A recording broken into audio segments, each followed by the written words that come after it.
Hello everyone, this is Amit. Welcome to the new video series of machine learning. इस video में हम देख रहे हैं कि वेल पोज्ड लर्निंग प्रॉब्लम क्या होती है। बट उससे पहले ना एक मशीन लर्निंग का छोटा सा ओवरव्यू देख लेते हैं कि मशीन लर्निंग क्या होती है।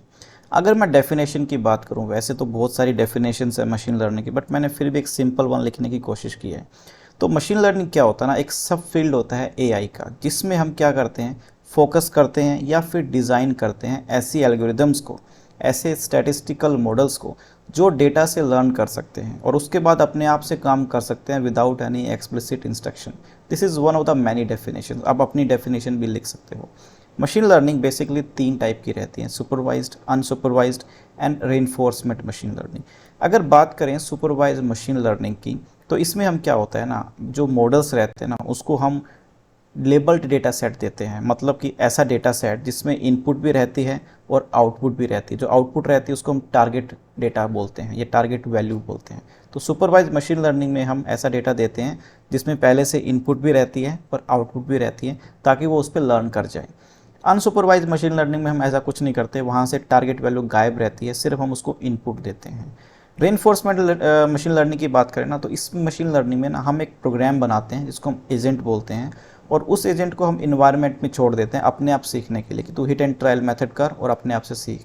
अगर इसका एग्जांपल हम लें तो जैसे कोई छोटा बच्चा होता है, उसको भी हम क्या कर देते हैं, वैसे ही छोड़ देते हैं अपने घर में, और वो क्या करता है, उसके सामने जो कुछ भी आता है वो उसको पहले खाता ही है। ये बच्चे का नेचर होता है। तो मान लो कि उसके सामने एक लीफ आ गया, उसने उसको खा लिया, उसको पता नहीं ये चीज़ क्या है, उसने खा लिया उसको। पर खाने के बाद ना उसको टेस्ट उसका बहुत बैड लगा, तो उसने क्या कहा, अब मैं नहीं खाऊंगा। उसने सोचा कि यार इसका टेस्ट बहुत बैड है, इसका मतलब क्या है, वो पेनल्टी है उसके लिए, मतलब टेस्ट ख़राब है तो मैं दोबारा नहीं खाऊंगा। और अगर उसने कहीं फ्रूट खा लिया तो उसको टेस्ट अच्छा लगा, इसका मतलब क्या है, ये उसके लिए रिवॉर्ड है। तो ये जो रेनफोर्समेंट मशीन लर्निंग होता है, जो एजेंट होता है, अगर किसी काम से उसको पेनल्टी मिल रही है तो वो दोबारा उसको नहीं करेगा। अगर किसी काम से, किसी एक्शन से उसको रिवॉर्ड मिल रहा है तो उस काम को बार बार करेगा। तो यही हमारा रेनफोर्समेंट मशीन लर्निंग का एक क्राइटेरिया होता है लर्न करने का। अब जो हमारा मेन कंसेप्ट है वो है वेल पोज्ड लर्निंग प्रॉब्लम। देखो, ये जो सीखना है ना, इसका जो मेन जो कंसेप्ट है इस पूरे सेंटेंस में ही छुपा हुआ है। इसको हम ऐसे नहीं छोड़ सकते। इसमें तीन वर्ड लिखे हुए हैं। पहला है प्रॉब्लम, दूसरा है लर्निंग प्रॉब्लम, तीसरा है वेल पोज्ड लर्निंग प्रॉब्लम। ये तीनों सीखने से, अगर तीनों के बारे में जान लिया तो ये कंसेप्ट ही समझ में आ गया। सबसे पहले जानते हैं प्रॉब्लम क्या होती है। देखो, problem real life problem, real life problem क्या होती है, कोई भी ऐसा काम जिसको हमें सोल्व करना है, एक टास्क जिसको हमें सोल्व करना है। जैसे मुझे भूख लगी है तो ये प्रॉब्लम है, सोल्व कैसे करोगे, खाना खा लो। प्यास लगी है, सोल्व कैसे करोगे, पानी पी लो। कोई भी रियल लाइफ प्रॉब्लम जिसको हम सोल्व करना चाहते हैं उसको हम प्रॉब्लम बोलते हैं। और लर्निंग प्रॉब्लम क्या होती है, ऐसी प्रॉब्लम्स जिसको हम जिसको हम सोल्व करने के लिए मशीन लर्निंग का यूज़ कर सकते हैं। देखो, लाइफ में बहुत भी प्रॉब्लम होती है और मशीन लर्निंग प्रॉब्लम सभी को सोल्व नहीं कर सकता। कुछ ऐसी प्रॉब्लम जिसको हम मशीन लर्निंग का यूज़ कर सकते हैं, जिसको मशीन लर्निंग सोल्व कर सकती है, उसको हम लर्निंग प्रॉब्लम बोलते हैं। तो यही है इसका मेन जो पॉइंट है कि लर्निंग प्रॉब्लम वो प्रॉब्लम होती है जिसमें हम मशीन लर्निंग की हेल्प ले सकते हैं। बहुत सारी प्रॉब्लम्स ऐसे भी है जिसमें मशीन लर्निंग काम नहीं करेगी, बट जिसमें मशीन लर्निंग काम कर सकती है उसको मैं लर्निंग प्रॉब्लम बोलता हूँ। अब वेल पोज्ड लर्निंग प्रॉब्लम क्या होती है। देखो, लर्निंग प्रॉब्लम तो पता लग गया। वेल पोज्ड का मतलब है कि ऐसी लर्निंग प्रॉब्लम जिसमें क्या होता है, जो प्रॉब्लम स्ट्रक्चर्ड होती है, ऑर्गेनाइज्ड होती है। और ऑर्गेनाइज्ड हम किसको बोलेंगे, जिसमें मुझे ये तीन फीचर मिल गए ना, उसको मैं वेल पोज्ड लर्निंग प्रॉब्लम बोल दूंगा। ये तीन फीचर कौन कौन से हैं। सबसे पहला है टास्क, जिसको मैं टी बोलता हूँ, फिर एक्सपीरियंस जिसको मैं ई बोलता हूँ, परफॉर्मेंस जिसको मैं पी बोलता हूँ। तो सबसे पहले बात करते हैं टास्क। टास्क क्या है, कोई भी प्रॉब्लम उसका टास्क क्या है, मतलब ऑब्जेक्टिव क्या है। जैसे मैंने कहा कि यार मुझे ना मशीन लर्निंग को ना चेस खेलना सिखाना है, तो आपका ऑब्जेक्टिव क्या होगा, आपका ऑब्जेक्टिव होगा कि यार वो हर बार जीतना चाहिए, तो विन करना आपके लिए ऑब्जेक्टिव है। आप बोलते हो यार ना मुझे ना मशीन लर्निंग को गाड़ी चलाना सिखाना है, तो आपका ऑब्जेक्टिव क्या होगा, आपका ऑब्जेक्टिव होगा कि यार वो गाड़ी बिना कहीं ठोके स्मूथ गाड़ी चलाए, ये आपका ऑब्जेक्टिव होगा। अब एक्सपीरियंस क्या होगा, देखो अगर मैं गाड़ी चलाता हूँ तो मैं क्या करता हूँ, मैं तो सीखता हूँ, मैं एक इंसान हूँ, तो मैं तो एक्सपीरियंस लेता हूँ। बट मशीन लर्निंग एक्सपीरियंस नहीं लेता, बल्कि हम क्या करते हैं ना, उसको डेटा सेट प्रोवाइड कर देते हैं। उस डेटा सेट में सारी जानकारी होती है। इसको हम आगे भी देखेंगे जब हम एग्जाम्पल की बात करेंगे।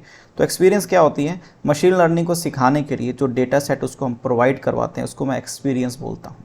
और परफॉर्मेंस क्या होती है, जब मशीन सीख गई है और काम कर रही है तो उसके काम को मुझे इवेल्युएट भी करना है कि काम सही से कर भी रही है कि नहीं कर रही है, तो उसको मैं पी बोलता हूँ। तो जिस प्रॉब्लम में ये तीन चीज़ें होंगी ना उसको मैं वेल पोज्ड लर्निंग प्रॉब्लम बोल सकूँगा।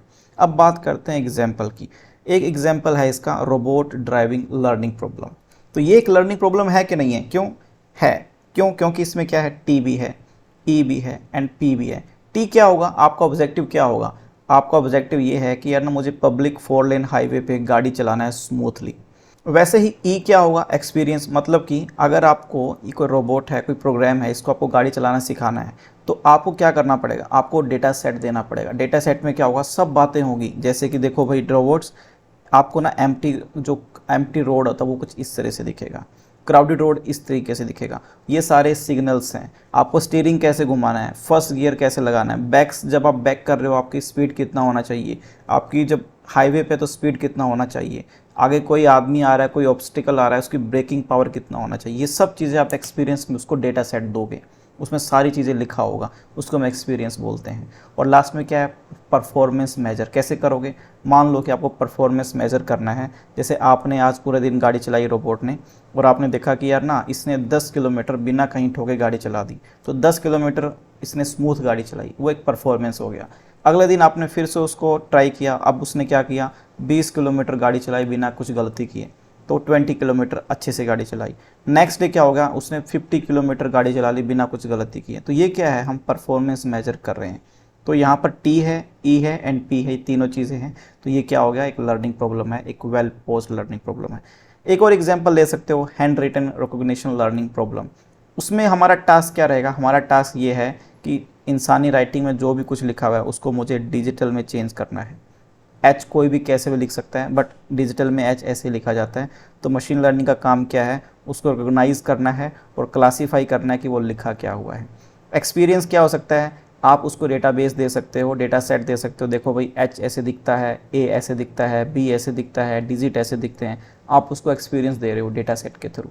परफॉर्मेंस मेजर क्या हो सकती है, आप परसेंटेज निकाल सकते हो। आपने कहा देखो भाई इसने ना 100 रिकोगनाइज किया, 100 में से इसने 80 ही सही बताया, तो 80% उसका क्या हो गया, परफॉर्मेंस हो गई। तो ये कुछ हैंड राइटिंग या फिर आप बोल सकते हो कि लर्निंग प्रॉब्लम थी। आप अपनी तरफ से भी सोच सकते हो ऐसी कौन सी प्रॉब्लम है जो मशीन लर्निंग सोल्व कर सकता है। और उसके बाद आपको 3 चीज़ें डिफाइन करने पड़ेगा, task, experience and performance. I hope आपको समझ में आया होगा। अगर प्लीज़ समझ में आएगा तो आप सब्सक्राइब जरूर कीजिए, मुझे सपोर्ट मिलता है। कमेंट कीजिए, लाइक कीजिए, ताकि इस वीडियो सीरीज़ को मैं आगे कंटिन्यू कर पाऊँ। वीडियो कैसे लगी कमेंट में ज़रूर बताएं। Thanks for watching.